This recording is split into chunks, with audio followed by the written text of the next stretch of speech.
Section 1 of the Dhammapada, Chapters 1 through 4. The Dhammapada, a collection of verses, being one of the canonical books of the Buddhists. Translated from the Pali by F. Max Mueller. Chapter 1. The Twin Verses. All that we are is the result of what we have thought. It is founded on our thoughts. It is made up of our thoughts. If a man speaks or acts with an evil thought, pain follows him, as the wheel follows the foot of the ox that draws the carriage. All that we are is the result of what we have thought. It is founded on our thoughts. It is made up of our thoughts. If a man speaks or acts with a pure thought, happiness follows him, like a shadow that never leaves him. He abused me, he beat me, he defeated me, he robbed me.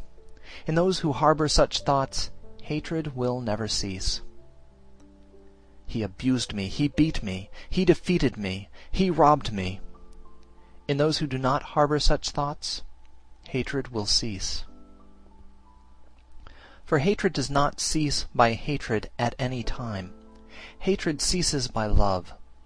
This is an old rule. The world does not know that we must all come to an end here, but those who know it, their quarrels cease at once. He who lives looking for pleasures only, his senses uncontrolled, immoderate in his food, idle and weak, Mara the tempter will certainly overthrow him, as the wind throws down a weak tree. He who lives without looking for pleasures, his senses well controlled, moderate in his food, faithful and strong, him Mara will certainly not overthrow, any more than the wind throws down a rocky mountain. He who wishes to put on the yellow dress without having cleansed himself from sin, who disregards temperance and truth, is unworthy of the yellow dress. But he who has cleansed himself from sin is well grounded in all virtues, and regards also temperance and truth. He is indeed worthy of the yellow dress. They who imagine truth in untruth, and see untruth in truth, never arrive at truth, but follow vain desires. They who know truth in truth, and untruth in untruth, arrive at truth, and follow true desires. As rain breaks through an ill-thatched house, passion will break through an unreflecting mind. As rain does not break through a well-thatched house, passion will not break through a well-reflecting mind. The evildoer mourns in this world, and he mourns in the next. He mourns in both. He mourns and suffers when he sees the evil of his own work. The virtuous man delights in this world, and he delights in the next. He delights in both. He delights and rejoices when he sees the purity of his own work. The evildoer suffers in this world, and he suffers in the next. He suffers in both. He suffers when he thinks of the evil he has done. He suffers more when going on the evil path. The virtuous man is happy in this world, and he is happy in the next. He is happy in both. He is happy when he thinks of the good he has done. He is still more happy when going on the good path. The thoughtless man, even if he can recite a large portion of the law but is not a doer of it, has no share in the priesthood, but is like a cowherd counting the cows of others. The follower of the law, even if he can recite only a small portion of the law, but, having forsaken passion and hatred and foolishness, possesses true knowledge and serenity of mind. He, caring for nothing in this world or that to come, has indeed a share in the priesthood.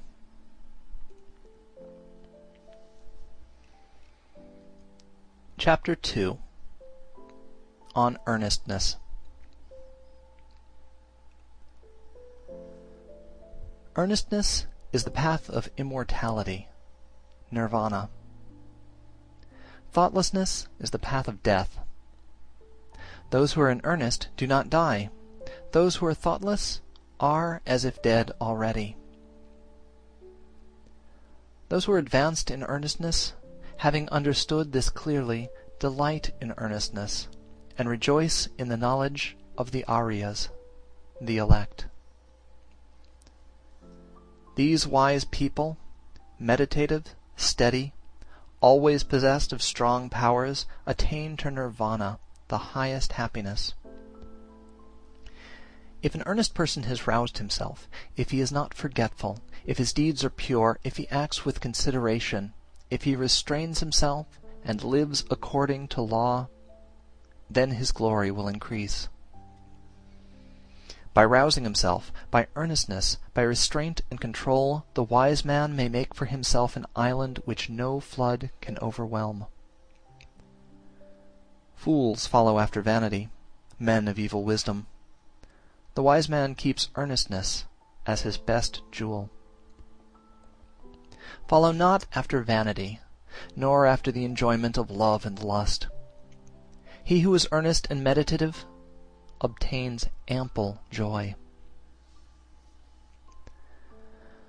When the learned man drives away vanity by earnestness, he, the wise, climbing the terraced heights of wisdom, looks down upon the fools. Serene he looks down upon the toiling crowd, as one that stands on a mountain looks down upon them that stand upon the plain. Earnest among the thoughtless, awake among the sleepers, the wise man advances like a racer, leaving behind the hack. By earnestness did Maghavan, Indra, rise to the lordship of the gods. People praise earnestness. Thoughtlessness is always blamed. A bhikshu, mendicant, who delights in earnestness, who looks with fear on thoughtlessness, moves about like fire, burning all his fetters, small or large. A bhikshu, or mendicant, who delights in reflection, who looks with fear on thoughtlessness, cannot fall away from his perfect state. He is close upon nirvana.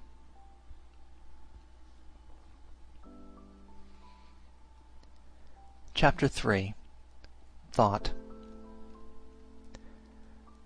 As a fletcher makes straight his arrow, a wise man makes straight his trembling and unsteady thought, which is difficult to guard, difficult to hold back. As a fish taken from his watery home and thrown on dry ground, our thought trembles all over in order to escape the dominion of Mara, the tempter. It is good to tame the mind, which is difficult to hold in, and flighty, rushing wherever it listeth. A tamed mind brings happiness. Let the wise man guard his thoughts, for they are difficult to perceive, very artful, and they rush wherever they list. Thoughts well guarded bring happiness. Those who bridle their mind, which travels far, moves about alone, is without a body, and hides in the chamber of the heart, will be free from the bonds of Mara, the tempter. If a man's thoughts are unsteady, if he does not know the true law, if his peace of mind is troubled, his knowledge will never be perfect. If a man's thoughts are not dissipated, if his mind is not perplexed, if he has ceased to think of good or evil, then there is no fear for him while he is watchful. Knowing that this body is fragile like a jar, and making this thought firm like a fortress, one should attack Mara, the tempter, with the weapon of knowledge. One should watch him when conquered, and should never rest. Before long, alas, this body will lie on the earth, despised, without understanding, like a useless log. Whatever a hater may do to a hater, or an enemy to an enemy, a wrongly directed mind will do us greater mischief. Not a mother, not a father will do so much, nor any other relative. A well-directed mind will do us greater service.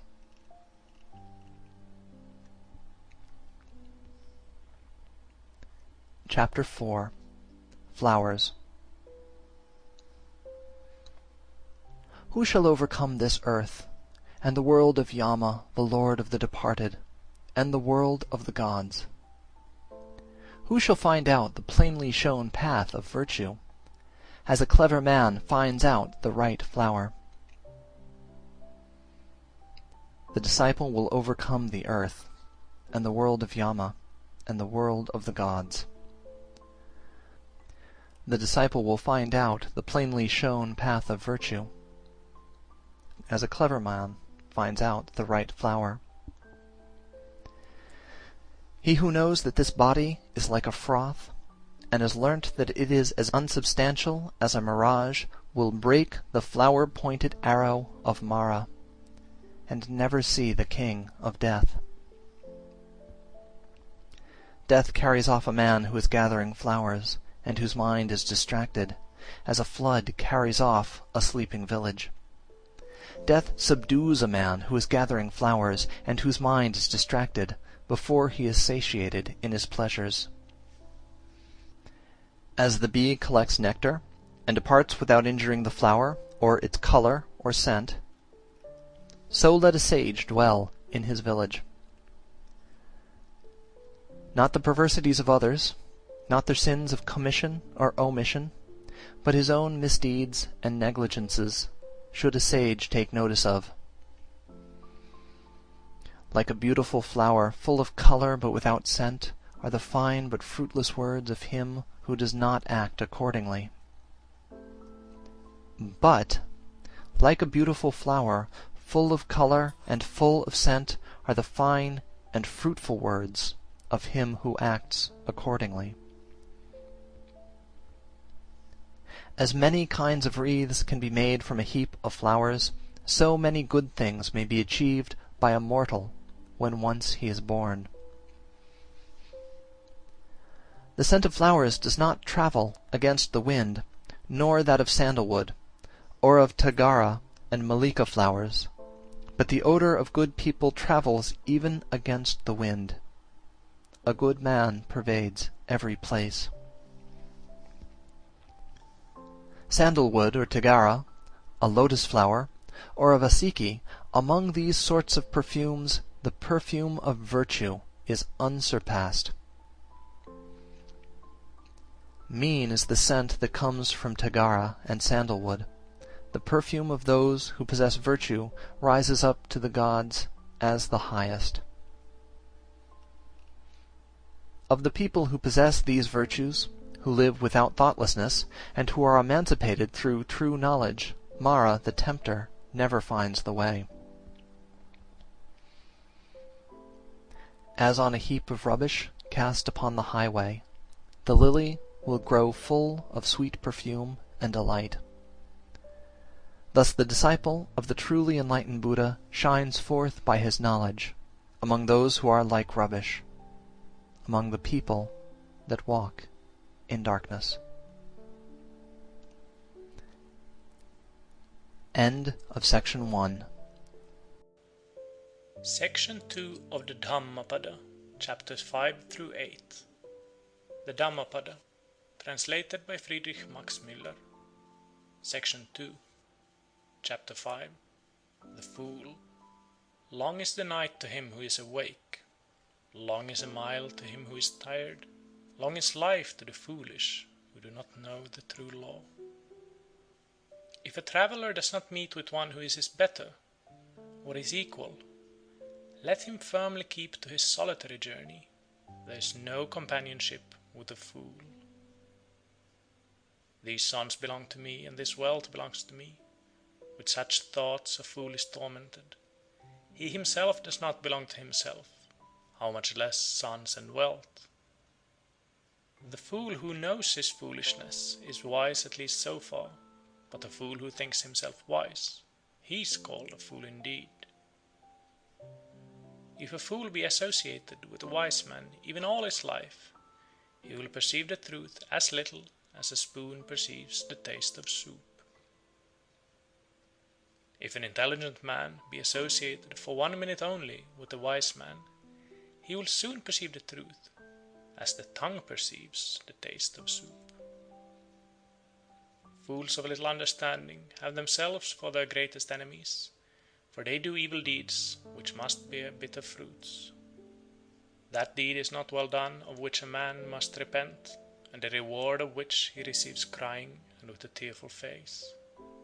No, that deed is well done of which a man does not repent, and the reward of which he receives gladly and cheerfully. As long as the evil deed done does not bear fruit, the fool thinks it is like honey, but when it ripens, then the fool suffers grief.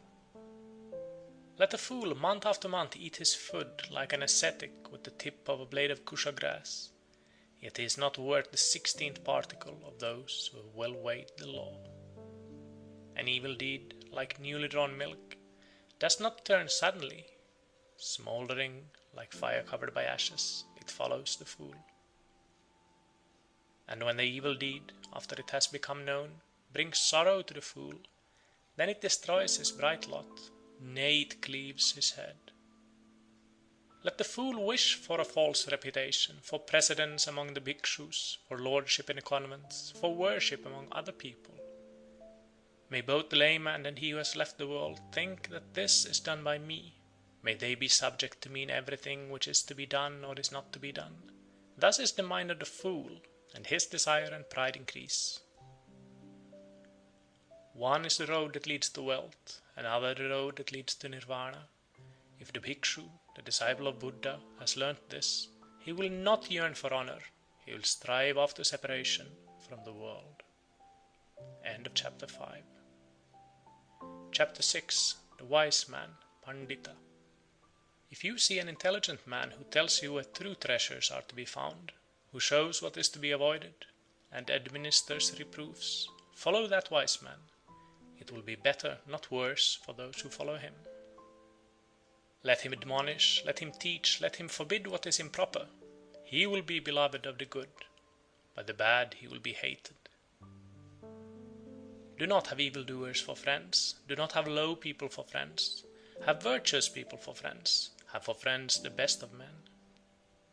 He who drinks in the law lives happily with a serene mind. The sage rejoices always in the law, as preached by the elect, Aryas. Well makers lead the water wherever they like. Fletchers bend the arrow. Carpenters bend a log of wood. Wise people fashion themselves. As a solid rock is not shaken by the wind, wise people falter not amidst blame and praise. Wise people, after they have listened to the laws, become serene, like a deep, smooth, and still lake. Good people walk on whatever befall. The good do not prattle, longing for pleasure. Whether touched by happiness or sorrow, wise people never appear elated or depressed. If, whether for his own sake or for the sake of others, a man wishes neither for a son, nor for wealth, nor for lordship, and if he does not wish for his own success by unfair means, then he is good, wise, and virtuous. Few are there among men who arrive at the other shore, become arhats. The other people here run up and down the shore. But those who, when the law has been well preached to them, follow the law, will pass across the dominion of death, however difficult to overcome. A wise man should leave the dark state of ordinary life and follow the bright state of the bhikshu. After going from his home to a homeless state, he should in his retirement look for enjoyment where there seemed to be no enjoyment. Leaving all pleasures behind, and calling nothing his own, the wise man should purge himself from all the troubles of the mind. Those whose mind is well grounded in the 7 elements of knowledge, who without clinging to anything rejoice in freedom from attachment, whose appetites have been conquered, and who are full of light, are free even in this world. End of chapter 6. Chapter 7. The Venerable Arhat. There is no suffering for him who has finished his journey and abandoned grief, who has freed himself on all sides and thrown off all fetters. They depart with their thoughts well collected. They are not happy in their abode. Like swans who have left their lake, they leave their house and home. Men who have no riches, who live on recognized food, who have perceived void and unconditioned freedom, nirvana, their path is difficult to understand, like that of birds in the air. He whose appetites are stilled, who is not absorbed in enjoyment, who has perceived void and unconditioned freedom, nirvana, his path is difficult to understand, like that of birds in the air. The gods even envy him whose senses, like horses well broken in by the driver, have been subdued, who is free from pride and free from appetites. Such a one who does his duty is tolerant like the earth, like Indra's bolt. He is like a lake without mud. No new births are in store for him. His thought is quiet. Quiet are his words and deed, when he has obtained freedom by true knowledge, when he has thus become a quiet man. The man who is free from credulity, but knows the uncreated, who has cut all ties, removed all temptations, renounced all desires, he is the greatest of men. In a hamlet or in a forest, in the deep water or on the dry land, wherever venerable persons, arahanta, dwell, that place is delightful. Forests are delightful. Where the world finds no delight, there the passionless will find delight, for they look not for pleasures. End of chapter 7. Chapter 8. The Thousands. Even though a speech be 1,000 of words, but made up of senseless words, one word of sense is better, which if a man hears, he becomes quiet. Even though a gatha, a poem, be 1,000 of words, but made up of senseless words, one word of a gatha is better, which if a man hears, he becomes quiet. Though a man recite 100 gathas made up of senseless words, one word of the law is better, which if a man hears, he becomes quiet. If one man conquer in battle 1,000 times 1,000 men, and if another conquer himself, he is the greatest of conquerors. One's own self conquered is better than all other people. Not even a god, a Gandharva, nor Mara with Brahman could change into defeat the victory of a man who has vanquished himself and always lives under restraint. If a man for 100 years sacrifice month after month with 1,000, and if he but for one moment pay homage to a man whose soul is grounded in true knowledge, better is that homage than sacrifice for 100 years. If a man for 100 years worship Agni, fire, in the forest, and if he but for one moment pays homage to a man whose soul is grounded in true knowledge, better is that homage than sacrifice for 100 years. Whatever a man sacrifice in this world as an offering or as an oblation for a whole year in order to gain merit, the whole of it is not worth a quarter or a farthing. Reverence shown to the righteous is better. He who always greets and constantly reveres the aged, 4 things will increase to him: life, beauty, happiness, and power. But he who lives 100 years, vicious and unrestrained, a life of 1 day is better if a man is virtuous and reflecting. And he who lives 100 years, ignorant and unrestrained, a life of 1 day is better if a man is wise and reflecting. And he who lives 100 years, idle and weak, a life of 1 day is better if a man has attained firm strength. And he who lives 100 years, not seeing beginning and end, a life of 1 day is better if a man sees beginning and end. And he who lives 100 years, not seeing the immortal place, a life of 1 day is better if a man sees the immortal place. And he who lives 100 years, not seeing the highest law, a life of 1 day is better if a man sees the highest law. End of chapter 8.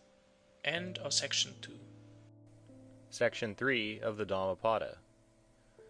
Chapters 9 through 14. The Dhammapada. Translated by F. Max Mueller. Section 3. Chapter 9. Evil. If a man would hasten towards the good, he should keep his thought away from evil, If a man does what is good slothfully, his mind delights in evil. If a man commits a sin, let him not do it again. Let him not delight in sin. Pain is the outcome of evil. If a man does what is good, let him do it again. Let him delight in it. Happiness is the outcome of good. Even an evildoer sees happiness as long as his evil deed has not ripened. But when his evil deed has ripened, then does the evildoer see evil. Even a good man sees evil days, as long as his good deed has not ripened. But when his good deed has ripened, then does the good man see happy days. Let no man think lightly of evil, saying in his heart, "It will not come nigh unto me." Even by the falling of water drops, a water pot is filled. The fool becomes full of evil, even if he gather it little by little. Let no man think lightly of good, saying in his heart, "It will not come nigh unto me." Even by the falling of water drops, a water pot is filled. The wise man becomes full of good, even if he gather it little by little. Let a man avoid evil deeds, as a merchant, if he has a few companions and carries much wealth, avoids a dangerous road. As a man who loves life avoids poison. He who has no wound on his hand may touch poison with his hand. Poison does not affect one who has no wound, nor is there evil for one who does not commit evil. If a man offend a harmless, pure, and innocent person, the evil falls back upon that fool, like light dust thrown up against the wind. Some people are born again. Evildoers go to hell. Righteous people go to heaven. Those who are free from all worldly desires attain nirvana. Not in the sky, not in the midst of the sea, not if we enter into the clefts of the mountains, is there known a spot in the whole world where death could not overcome the mortal. Chapter 10. Punishment. All men tremble at punishment. All men fear death. Remember that you are like unto them, and do not kill, nor cause slaughter. All men tremble at punishment. All men love life. Remember that thou art like unto them, and do not kill, nor cause slaughter. He who seeking his own happiness punishes or kills beings who also long for happiness will not find happiness after death. He who seeking his own happiness does not punish or kill beings who also long for happiness will find happiness after death. Do not speak harshly to anybody. Those who are spoken to will answer thee in the same way. Angry speech is painful. Blows for blows will touch thee. If, like a shattered metal plate, thou utter not, then thou hast reached nirvana. Contention is not known to thee. As a cowherd with his staff drives his cows into the stable, so do age and death drive the life of men.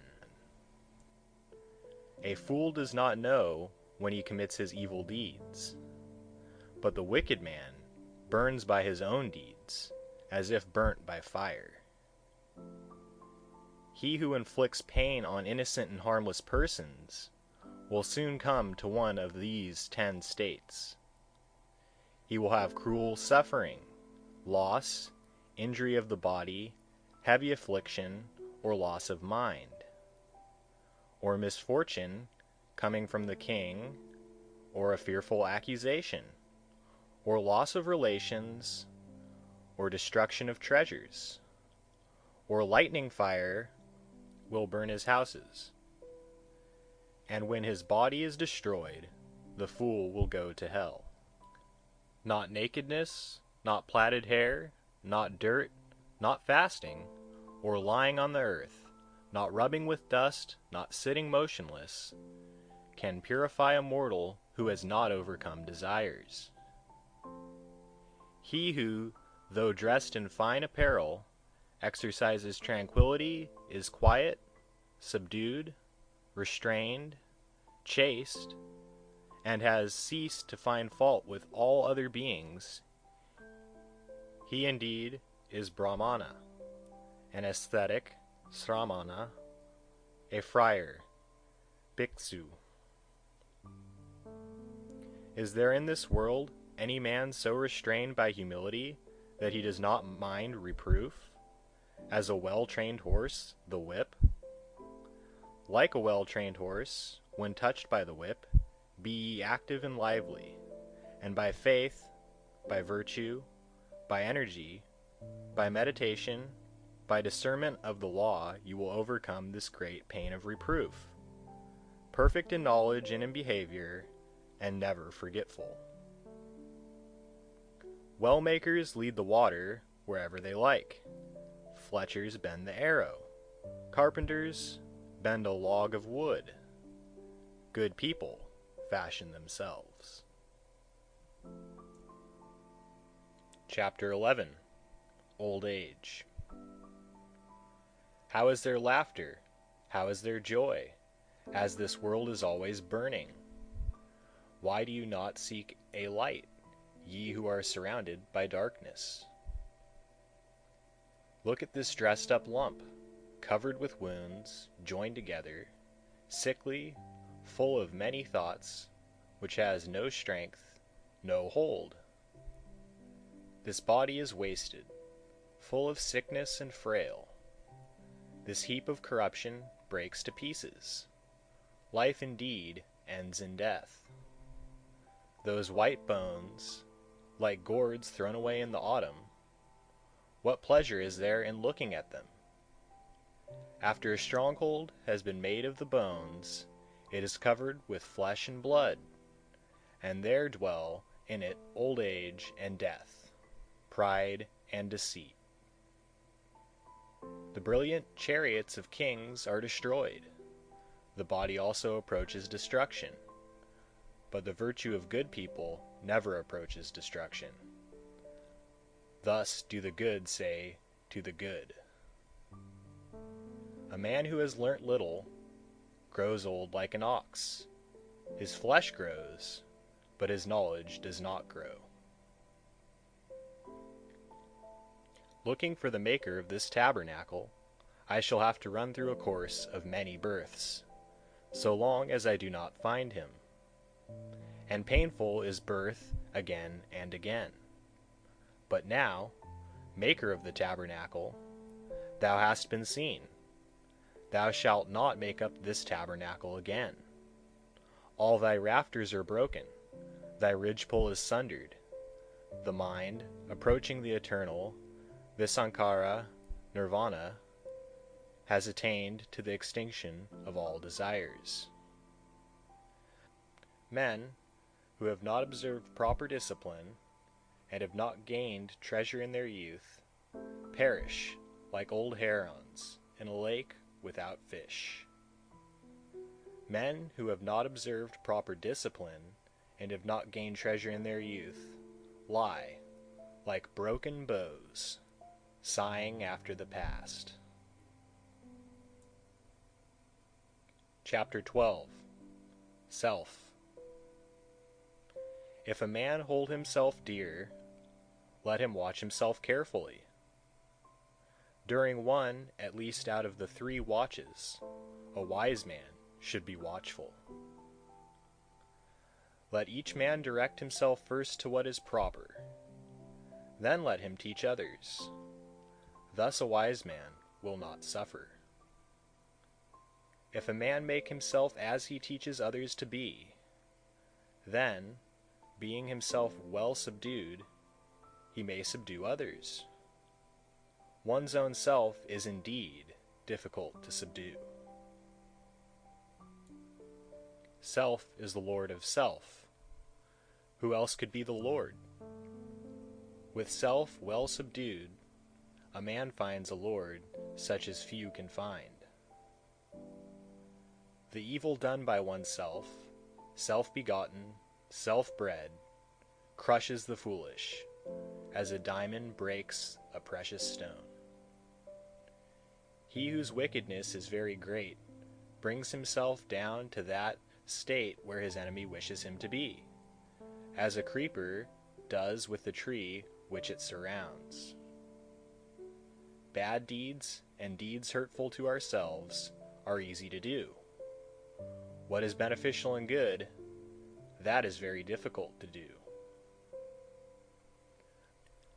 The foolish man who scorns the rule of the venerable Arahat, of the elect Arya, of the virtuous, and follows false doctrine, he bears fruit to his own destruction, like the fruits of the Kathaka reed. By oneself the evil is done. By oneself one suffers. By oneself evil is left undone. By oneself one is purified. Purity and impurity belong to oneself. No one can purify another. Let no one forget his own duty for the sake of another's, however great.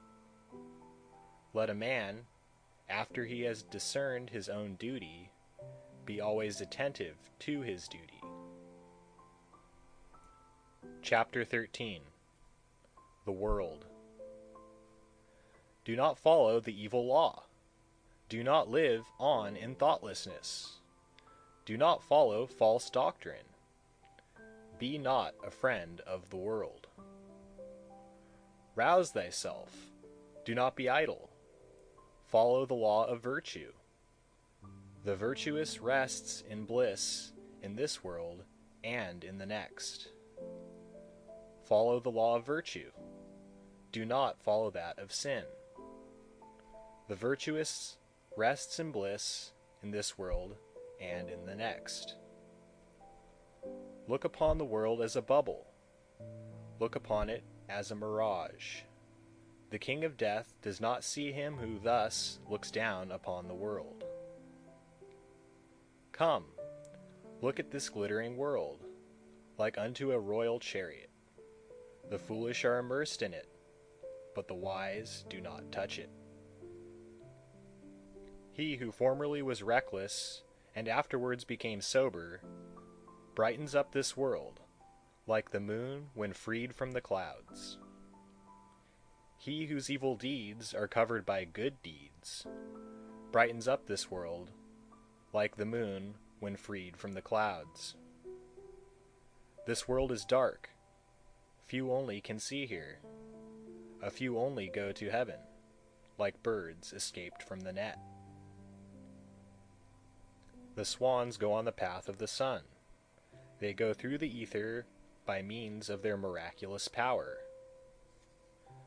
The wise are let out of this world when they have conquered Mara and his train.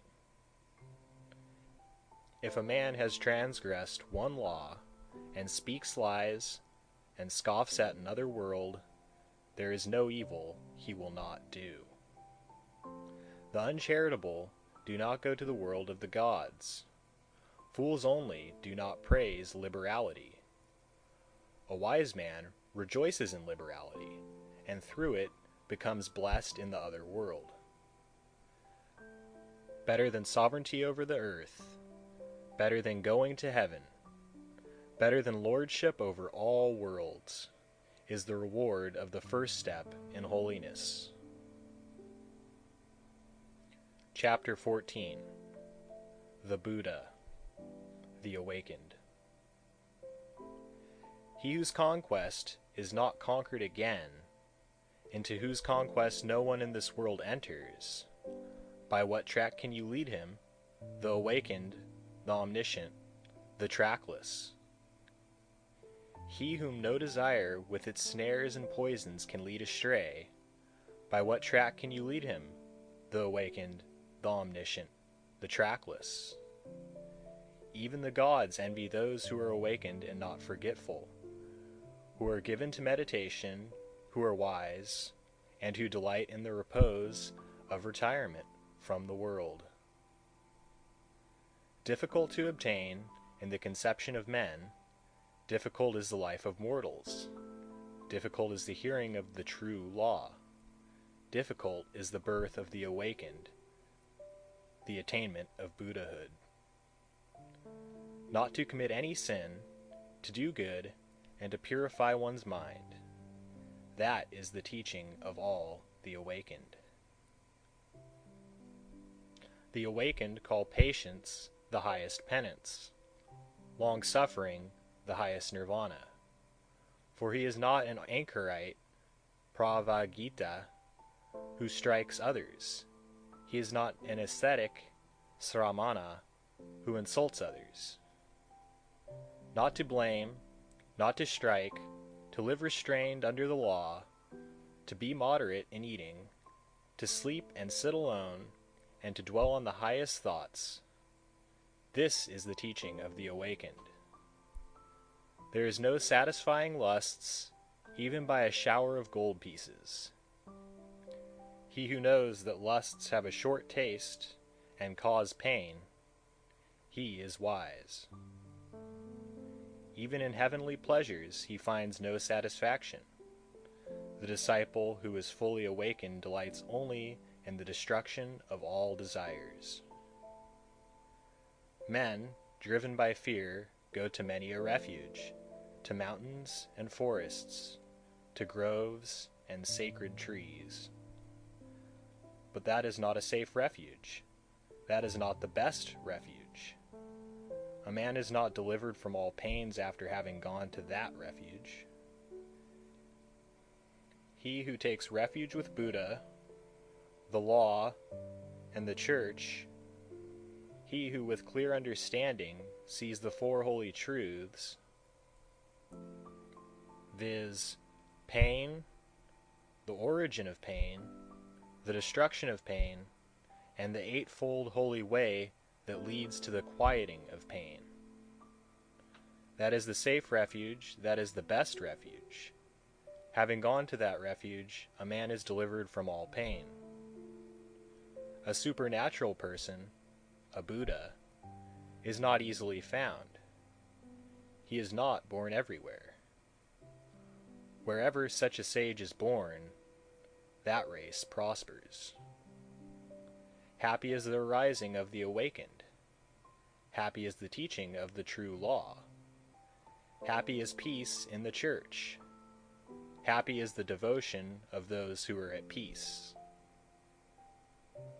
He who pays homage to those who deserve homage, whether the awakened Buddha or their disciples, those who have overcome the host of evils and crossed the flood of sorrow, he who pays homage to such as have found deliverance and know no fear, his merit can never be measured by anybody.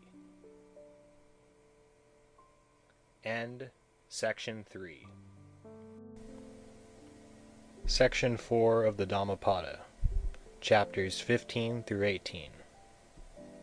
The Dhammapada, translated by F. Max Mueller. Section 4. Chapter 15. Happiness. Let us live happily then, not hating those who hate us.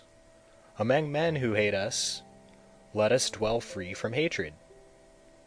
Let us live happily then, free from ailments among the ailing. Among men who are ailing, let us dwell free from ailments. Let us live happily then, free from greed among the greedy. Among men who are greedy, let us dwell free from greed. Let us live happily then, though we call nothing our own. We shall be like the bright gods, feeding on happiness. Victory breeds hatred, for the conquered is unhappy. He who has given up both victory and defeat, he, the contented, is happy. There is no fire like passion. There is no losing throw like hatred. There is no pain like this body. There is no happiness higher than rest. Hunger is the worst of diseases. the body, the greatest of pains. If one knows this truly, that is nirvana, the highest happiness. Health is the greatest of gifts, contentedness the best riches, trust is the best of relationships, nirvana the highest happiness. He who has tasted the sweetness of solitude and tranquility is free from fear and free from sin, while he tastes the sweetness of drinking in the law. The sight of the elect Arya is good. To live with them is always happiness. If a man does not see fools, he will be truly happy. He who walks in the company of fools suffers a long way. Company with fools, as with an enemy, is always painful. Company with the wise is pleasure, like meeting with kinsfolk. Therefore, one ought to follow the wise, the intelligent, the learned, the much enduring, the dutiful, the elect. One ought to follow a good and wise man, as the moon follows the path of the stars. Chapter 16. Pleasure. He who gives himself to vanity and does not give himself to meditation, forgetting the real aim of life and grasping at pleasure, will in time envy him who has exerted himself in meditation. Let no man ever look for what is pleasant, or what is unpleasant. Not to see what is pleasant is pain, and it is pain to see what is unpleasant. Let, therefore, no man love anything. Loss of the beloved is evil. Those who love nothing and hate nothing have no fetters. From pleasure comes grief. From pleasure comes fear. He who is free from pleasure knows neither grief nor fear. From affection comes grief. From affection comes fear. He who is free from affection knows neither grief nor fear. From lust comes grief. From lust comes fear. He who is free from lust knows neither grief nor fear. From love comes grief. From love comes fear. He who is free from love knows neither grief nor fear. From greed comes grief. From greed comes fear. He who is free from greed knows neither grief nor fear. He who possesses virtue and intelligence, who is just, speaks the truth, and does what is his own business, him the world will hold dear. He in whom a desire for the ineffable nirvana has sprung up, who is satisfied in his mind, and whose thoughts are not bewildered by love, he is called urdhvam srotas, carried upwards by the stream. Kinsmen, friends, and lovers salute a man who has been long away, and returns safe from afar. In like manner, his good works receive him who has done good, and has gone from this world to the other, as kinsmen receive a friend on his return. Chapter 17. Anger. Let a man leave anger. Let him forsake pride. Let him overcome all bondage. No sufferings befall the man who is not attached to name and form, and who calls nothing his own. He who holds back rising anger like a rolling chariot, him I call a real driver. Other people are but holding the reins. Let a man overcome anger by love. Let him overcome evil by good. Let him overcome the greedy by liberality, the liar by truth. Speak the truth, do not yield to anger, give, if thou art asked for little. By these 3 steps thou wilt go near to the gods. The sages who injure nobody, who always control their body, they will go to the unchangeable place, nirvana, where, if they have gone, they will suffer no more. Those who are ever watchful, who study day and night, and who strive after nirvana, their passions will come to an end. This is an old saying. O Abdullah, this is not only of today. They blame him who sits silent. They blame him who speaks much. They also blame him who says little. There is no one on earth who is not blamed. There never was, there never will be, nor is there now, a man who is always blamed, or a man who is always praised. But he whom those who discriminate praise continually day after day, as without blemish, wise, rich in knowledge and virtue, who would dare to blame him? Like a coin made of gold from the Gambu river, even the gods praise him. He is praised even by Brahman. Beware of bodily anger, and control thy body. Leave the sins of the body, and with thy body practice virtue. Beware of the anger of the tongue, and control thy tongue. Leave the sins of the tongue, and practice virtue with thy tongue. Beware of the anger of the mind, and control thy mind. Leave the sins of the mind, and practice virtue with thy mind. The wise who control their body, who control their tongue, the wise who control their mind, are indeed well controlled. Chapter 18. Impurity. Thou art now like a sear leaf. The messengers of death, Yama, have come near to thee.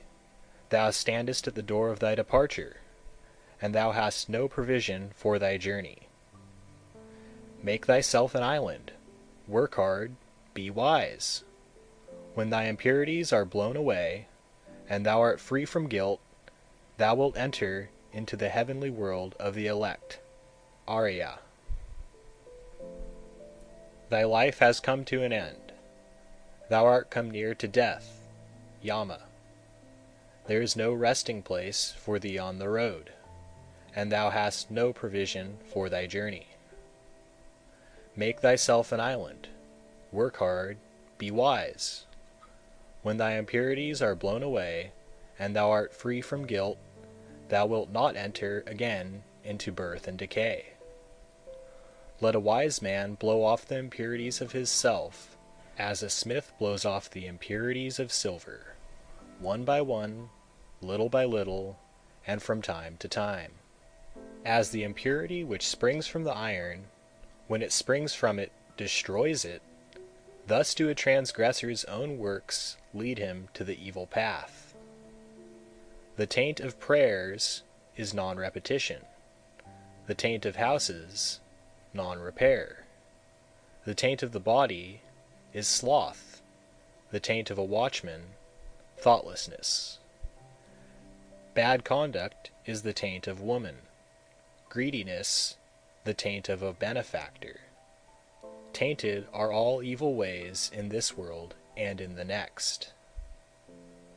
But there is a taint worse than all taints. Ignorance is the greatest taint. O mendicants, throw off that taint and become taintless. Life is easy to live for a man who is without shame, a crow hero, a mischief maker, an insulting, bold, and wretched fellow. But life is hard to live for a modest man, who always looks for what is pure, who is disinterested, quiet, spotless, and intelligent.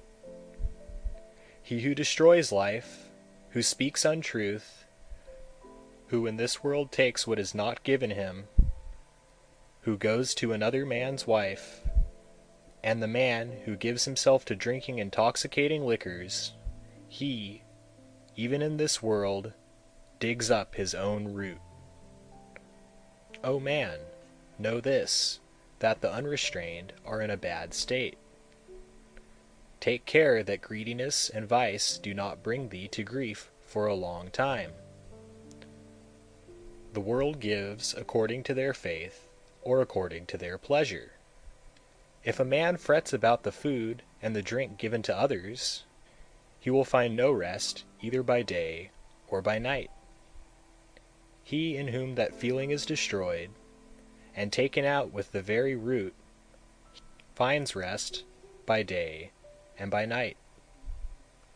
There is no fire like passion. There is no shark like hatred. There is no snare like folly. There is no torrent like greed.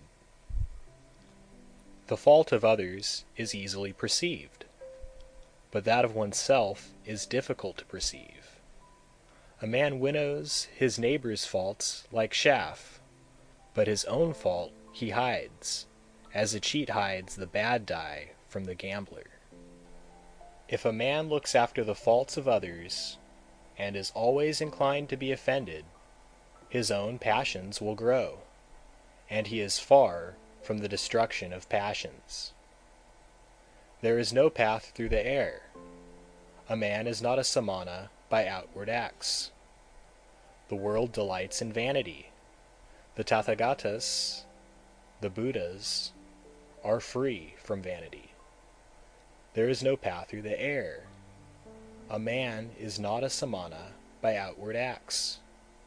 No creatures are eternal, but the awakened Buddha are never shaken.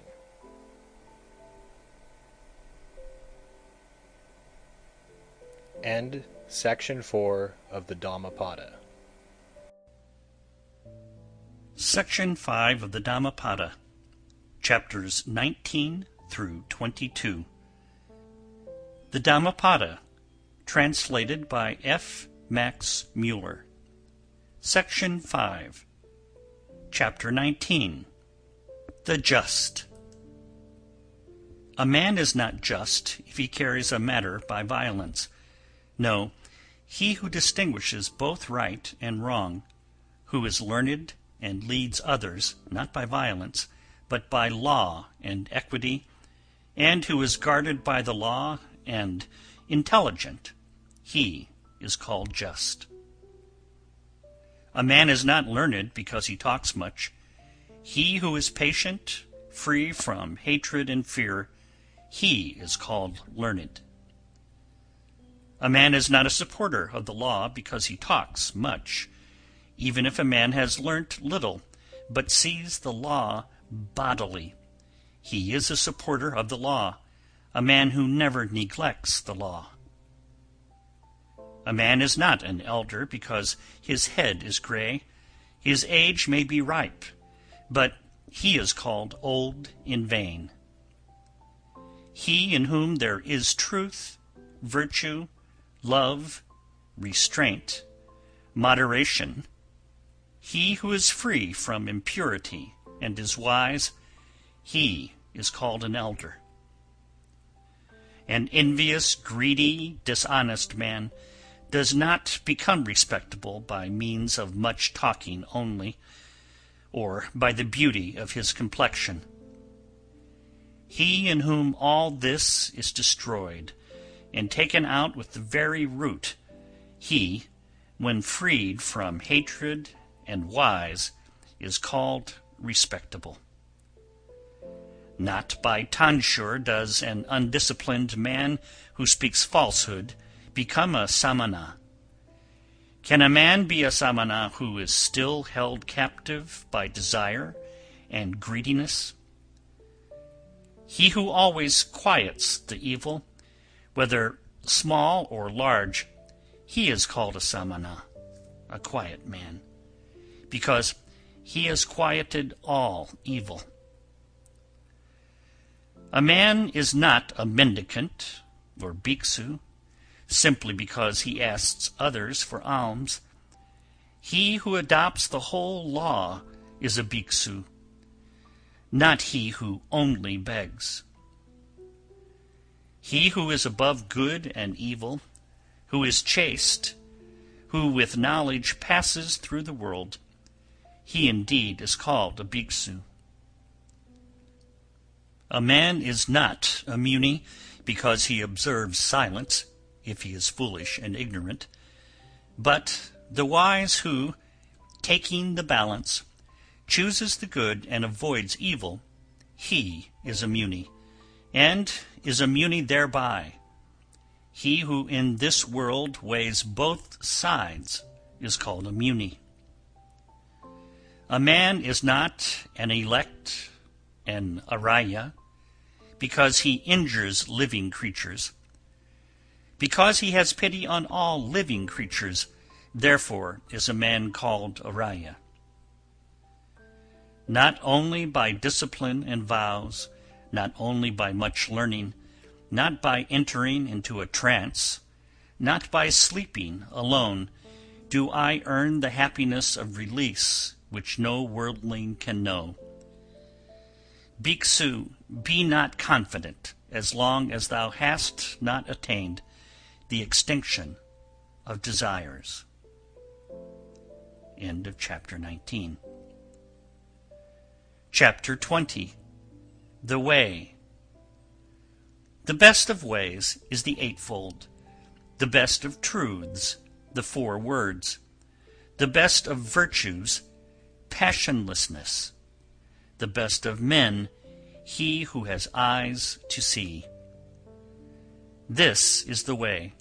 There is no other that leads to the purifying of intelligence. Go on this way. Everything else is the deceit of Mara, the tempter. If you go on this way, you will make an end of pain. The way was preached by me when I had understood the removal of the thorns in the flesh. You yourself must make an effort.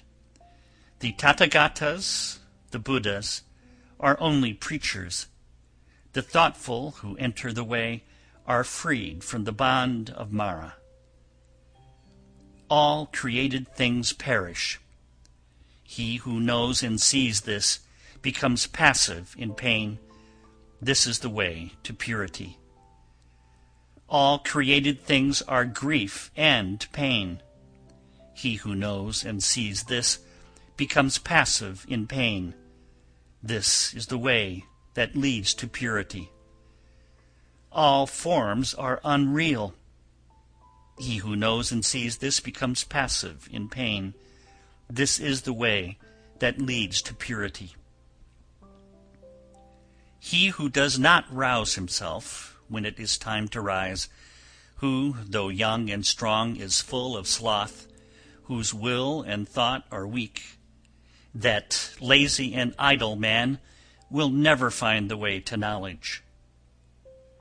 Watching his speech, well restrained in mind, let a man never commit any wrong with his body.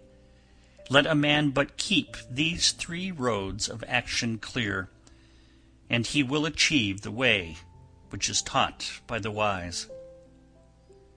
Through zeal, knowledge is gotten. Through lack of zeal, knowledge is lost. Let a man who knows this double path of gain and loss thus place himself, that knowledge may grow. Cut down the whole forest of lust, not a tree only. Danger comes out of the forest of lust. When you have cut down both the forest of lust and its undergrowth, then, bhikkhus, you will be rid of the forest and free. So long as the love of man towards women, even the smallest, is not destroyed, so long is his mind in bondage, as the calf that drinks milk is to its mother. Cut out the love of self, like an autumn lotus, with thy hand. Cherish the road of peace. Nirvana has been shown by Sugata, the Buddha. Here I shall dwell in the rain, here in winter and summer. Thus the fool meditates, and does not think of his death. Death comes and carries off that man, praised for his children and flocks, his mind distracted, as a flood carries off a sleeping village. Sons are no help, nor a father, nor relations. There is no help from kinsfolk for one whom death has seized. A wise and good man who knows the meaning of this should quickly clear the way that leads to nirvana. End of chapter 20. Chapter 21. Miscellaneous. If by leaving a small pleasure one sees a great pleasure, let a wise man leave the small pleasure and look to the great. He who, by causing pain to others, wishes to obtain pleasure for himself, he, entangled in the bonds of hatred, will never be free from hatred. What ought to be done is neglected. What ought not to be done is done. The desires of unruly, thoughtless people are always increasing. But they whose whole watchfulness is always directed to their body, who do not follow what ought not to be done, and who steadfastly do what ought to be done, the desires of such watchful and wise people will come to an end. A true Brahmana goes scatheless, though he have killed father and mother, and 2 valiant kings, though he has destroyed a kingdom with all its subjects. A true Brahmana goes scatheless, though he have killed father and mother, and 2 holy kings, and an eminent man besides. The disciples of Gautama Buddha are always well awake, and their thoughts day and night are always set on Buddha.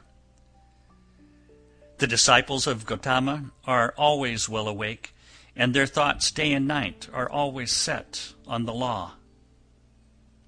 The disciples of Gautama are always well awake, and their thoughts day and night are always set on the church. The disciples of Gautama are always well awake, and their thoughts day and night are always set on their body. The disciples of Gautama are always well awake, and their mind day and night always delights in compassion. The disciples of Gautama are always well awake, and their mind day and night always delights in meditation. It is hard to leave the world to become a friar. It is hard to enjoy the world. Hard is the monastery. Painful are the houses. Painful it is to dwell with equals, to share everything in common. And the itinerant mendicant is beset with pain. Therefore, let no man be an itinerant mendicant, and he will not be beset with pain. Whatever place a faithful, virtuous, celebrated, and wealthy man chooses, there he is respected. Good people shine from afar, like the snowy mountains. Bad people are not seen, like arrows shot by night. He alone who, without ceasing, practices the duty of sitting alone and sleeping alone, he, subduing himself, will rejoice in the destruction of all desires alone, as if living in a forest. End of chapter 21. Chapter 22. The Downward Course. He who says what is not goes to hell. He also who, having done a thing, says, I have not done it. After death both are equal. They are men with evil deeds in the next world. Many men whose shoulders are covered with the yellow gown are ill-conditioned and unrestrained. Such evildoers by their evil deeds go to hell. Better it would be to swallow a heated iron ball, like flaring fire, than that a bad, unrestrained fellow should live on the charity of the land.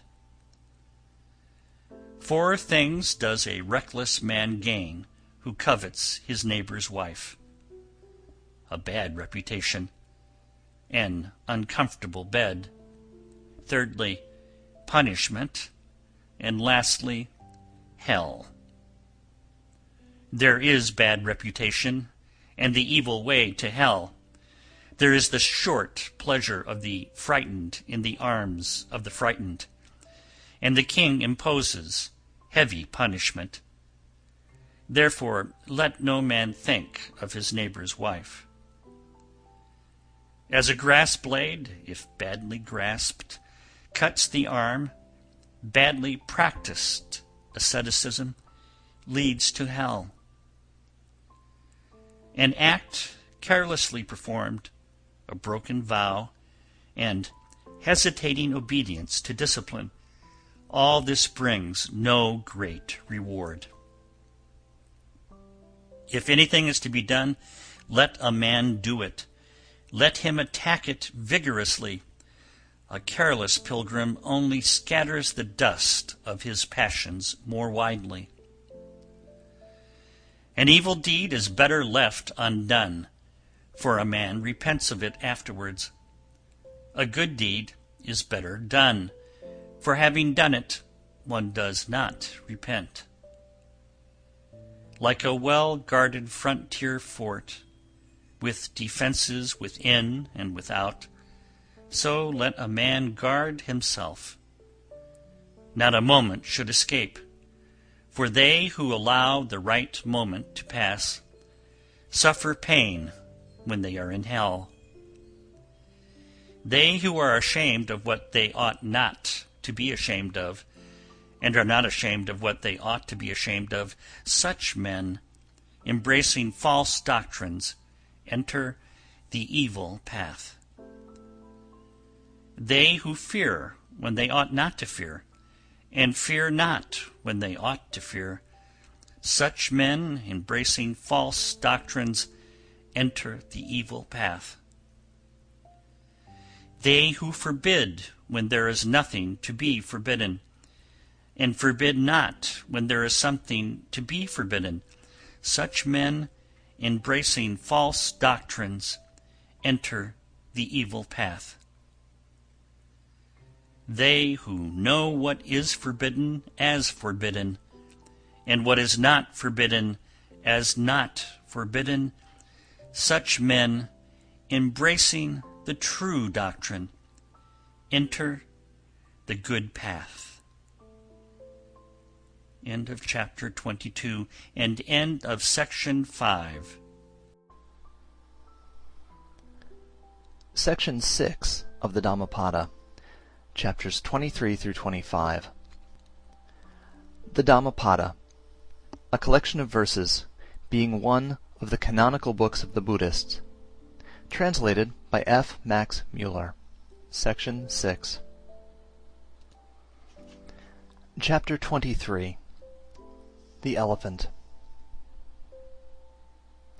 Silently shall I endure abuse, as the elephant in battle endures the arrow sent from the bow, for the world is ill-natured. They lead a tamed elephant to battle. The king mounts a tamed elephant. The tamed is the best among men, he who silently endures abuse. Mules are good, if tamed, and the noble Sindhu horses, and elephants with large tusks. But he who tames himself is better still. For with these animals does no man reach the untrodden country, nirvana, where a tamed man goes on a tamed animal, namely on his own well-tamed self. The elephant, called Dhanapalaka, his temples running with sap, and difficult to hold, does not eat a morsel when bound. The elephant longs for the elephant grove. If a man becomes fat and a great eater, If he is sleepy and rolls himself about, that fool, like a hog fed on wash, is born again and again. This mind of mine went formerly wandering about as it liked, as it listed, as it pleased. But I shall now hold it in thoroughly, as the rider who holds the hook holds in the furious elephant. Be not thoughtless, watch your thoughts. Draw yourself out of the evil way, like an elephant sunk in mud. If a man finds a prudent companion who walks with him, is wise, and lives soberly, he may walk with him, overcoming all dangers, happy, but considerate. If a man find no prudent companion who walks with him, is wise, and lives soberly, let him walk alone, like a king who has left his conquered country behind, like an elephant in the forest. It is better to live alone. There's no companionship with a fool. Let a man walk alone. Let him commit no sin, with few wishes, like an elephant in the forest. If an occasion arises, friends are pleasant. Enjoyment is pleasant, whatever be the cause. A good work is pleasant in the hour of death. The giving up of all grief is pleasant. Pleasant in the world is the state of a mother, pleasant the state of a father, pleasant the state of a samana, pleasant the state of a brahmana. Pleasant is virtue lasting to old age. Pleasant is a faith firmly rooted. Pleasant is attainment of intelligence. Pleasant is avoiding of sins. Chapter 24. Thirst. The thirst of a thoughtless man grows like a creeper. He runs from life to life, like a monkey seeking fruit in the forest. Whomsoever this fierce thirst overcomes, full of poison, in this world, his sufferings increase like the abounding birana grass. He who overcomes this fierce thirst, difficult to be conquered in this world, sufferings fall off from him, like water drops from a lotus leaf. This salutary word I tell you. Do ye, as many as are here assembled, dig up the root of thirst, as he who wants the sweet-scented usira root must dig up the birana grass, that Mara the tempter may not crush you again and again, as the stream crushes the reeds. As a tree, even though it has been cut down, is firm so long as its root is safe, and grows again, thus, unless the feeders of thirst are destroyed, the pain of life will return again and again. He whose thirst running toward pleasure is exceeding strong in the 36 channels, the waves will carry away that misguided man, namely his desires which are set on passion. The channels run everywhere. The creeper of passion stands sprouting. If you see the creeper springing up, cut its roots by means of knowledge. A creature's pleasures are extravagant and luxurious. Sunk in lust and looking for pleasure, men undergo again and again birth and decay. Men, driven on by thirst, run about like a snared hare. Held in fetters and bonds, they undergo pain for a long time, again and again. Men, driven on by thirst, run about like a snared hare. Let therefore the mendicant drive out thirst, by striving after passionlessness for himself. He who, having got rid of the forest of lust, that is, after having reached nirvana, gives himself over to forest life, that is, to lust, and who, when removed from the forest, that is, from lust, runs to the forest, that is, to lust, Look at that man. Though free, he runs into bondage. Wise people do not call that a strong fetter, which is made of iron, wood, or hemp. Far stronger is the care for precious stones and rings, for sons and a wife. That fetter wise people call strong, which drags down, yields, but is difficult to undo. After having cut this at last, people leave the world, free from cares, and leaving desires and pleasures behind. Those who are slaves to passions run down with the stream of desires, as a spider runs down the web which he has made himself. When they have cut this at last, wise people leave the world free from cares, leaving all affection behind. Give up what is before, give up what is behind, give up what is in the middle, when thou goest to the other shore of existence.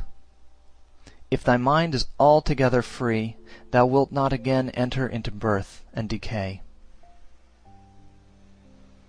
If a man is tossed about by doubts, full of strong passions, and yearning only for what is delightful, his thirst will grow more and more, and he will indeed make his fetters strong. If a man delights in quieting doubts, and, always reflecting, dwells on what is not delightful, the impurity of the body, etc., he certainly will remove, nay, he will cut the fetter of Mara. He who has reached the consummation, who does not tremble, who is without thirst and without sin, he has broken all the thorns of life. This will be his last body. He who is without thirst and without affection, who understands the words and their interpretation, who knows the order of letters, those which are before and which are after, he has received his last body. He is called the great sage, the great man.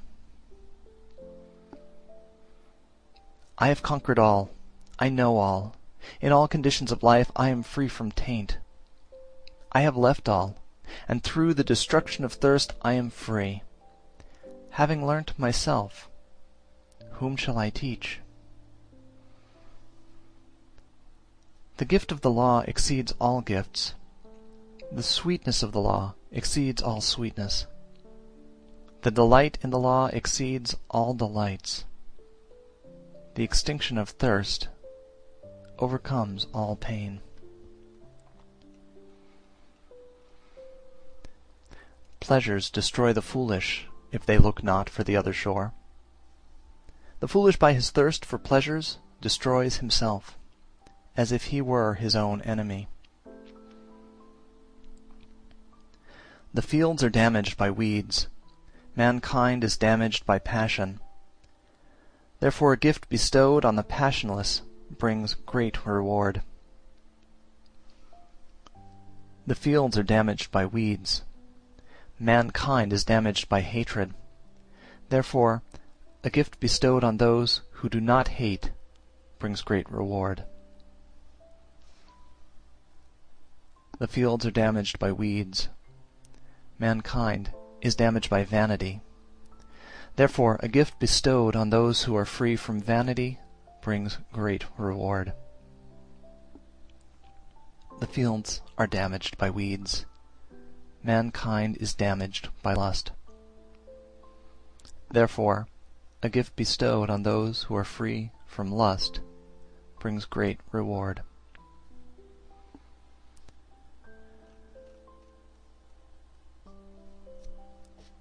Chapter 25. The Bhikshu, the Mendicant. Restraint in the eye is good. Good is restraint in the ear. In the nose restraint is good. Good is restraint in the tongue. In the body restraint is good. Good is restraint in speech. In thought restraint is good. Good is restraint in all things. A bhikshu, restrained in all things, is freed from all pain. He who controls his hand, he who controls his feet, He who controls his speech, he who is well controlled. He who delights inwardly, who is collected, who is solitary and content, him they call bhikshu. The bhikshu who controls his mouth, who speaks wisely and calmly, who teaches the meaning and the law, his word is sweet.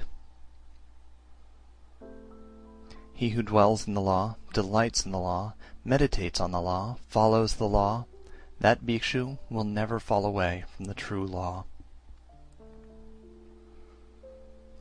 Let him not despise what he has received, nor ever envy others.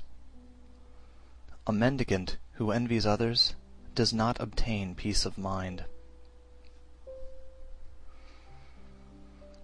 A bhikshu who, though he receives little, does not despise what he has received, even the gods will praise him, if his life is pure, and if he is not slothful. He who never identifies himself with name and form, and does not grieve over what is no more, he indeed is called a bhikshu. The bhikshu who acts with kindness, who is calm in the doctrine of Buddha, will reach the quiet place, nirvana, cessation of natural desires, and happiness. O bhikshu, empty this boat. If emptied, it will go quickly.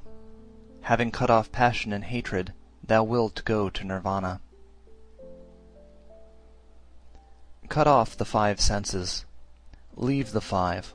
Rise above the 5. A bhikshu who has escaped from the 5 fetters, he is called Ogatina, saved from the flood. Meditate, O bhikshu, and be not heedless. Do not direct thy thought to what gives pleasure, that thou mayest not for thy heedlessness have to swallow the iron ball in hell, and that thou mayest not cry out when burning, "This is pain." Without knowledge there is no meditation. Without meditation there is no knowledge. He who has knowledge and meditation is near unto nirvana. A bhikshu who has entered his empty house, and whose mind is tranquil, feels a more than human delight when he sees the law clearly. As soon as he has considered the origin and destruction of the elements, khanda, of the body, he finds happiness and joy which belongs to those who know the immortal, nirvana. And this is the beginning here for a wise bhikshu: watchfulness over the senses, contentedness, restraint under the law. Keep noble friends whose life is pure, and who are not slothful. Let him live in charity, let him be perfect in his duties. Then in the fullness of delight he will make an end of suffering. As the vasika plant sheds its withered flowers, men should shed passion and hatred, O ye bhikshus.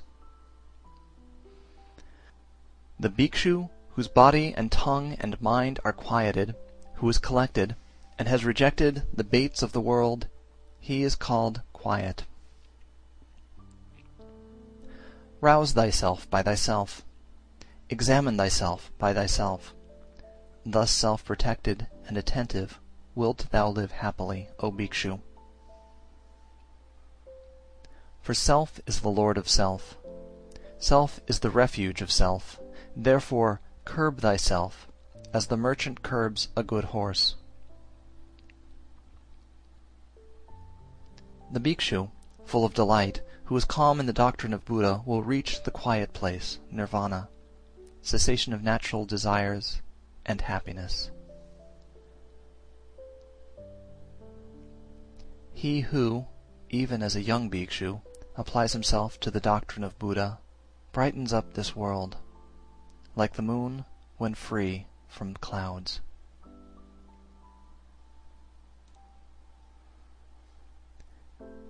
End of section 6.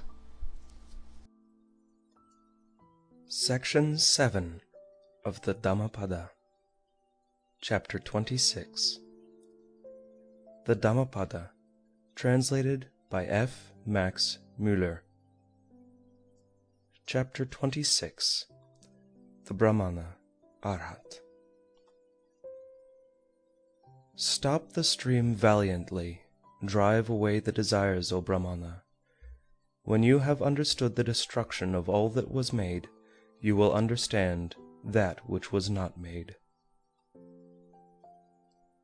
If the Brahmana has reached the other shore in both laws, in restraint and contemplation, all bonds vanish from him who has obtained knowledge.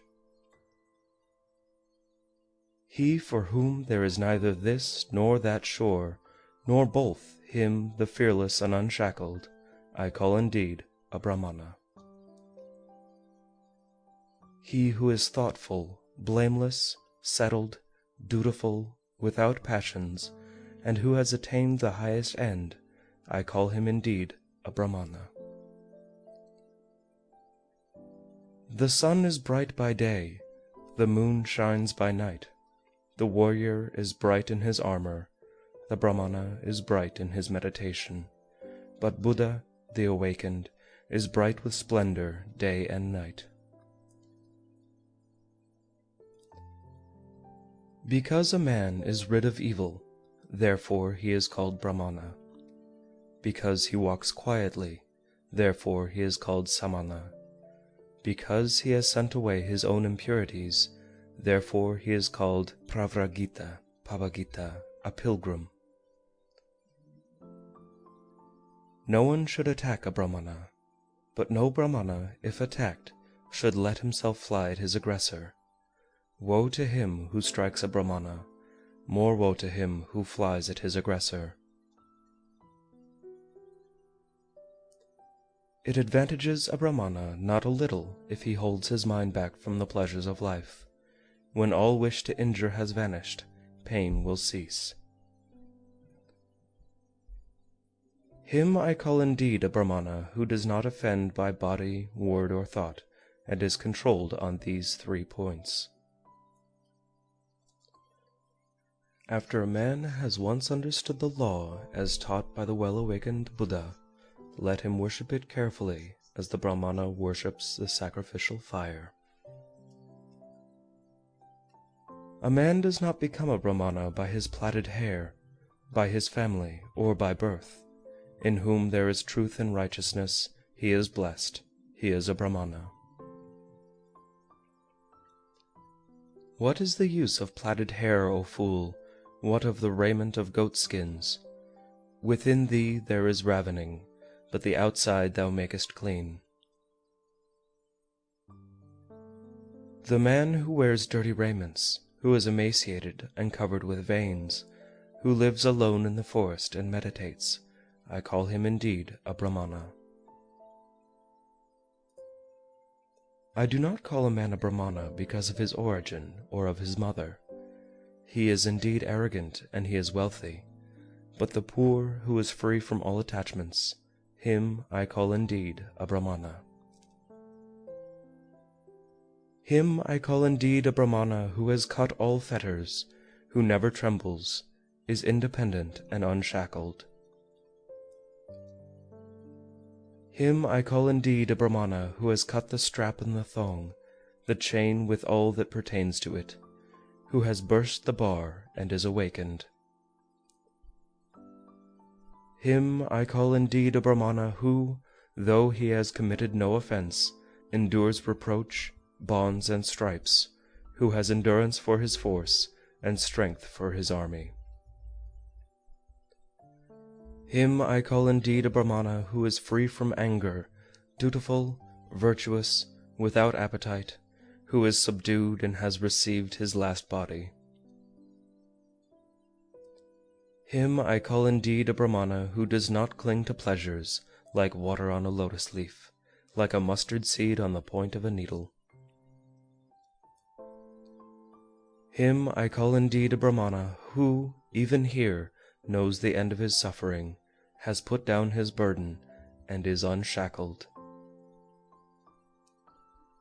Him I call indeed a Brahmana whose knowledge is deep, who possesses wisdom, who knows the right way and the wrong, and has attained the highest end. Him I call indeed a Brahmana, who keeps aloof both from laymen and from mendicants, who frequents no houses, and has but few desires.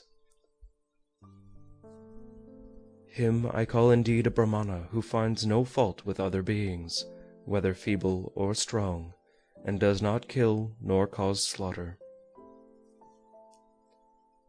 Him I call indeed a Brahmana, who is tolerant with the intolerant, mild with fault-finders, and free from passion among the passionate.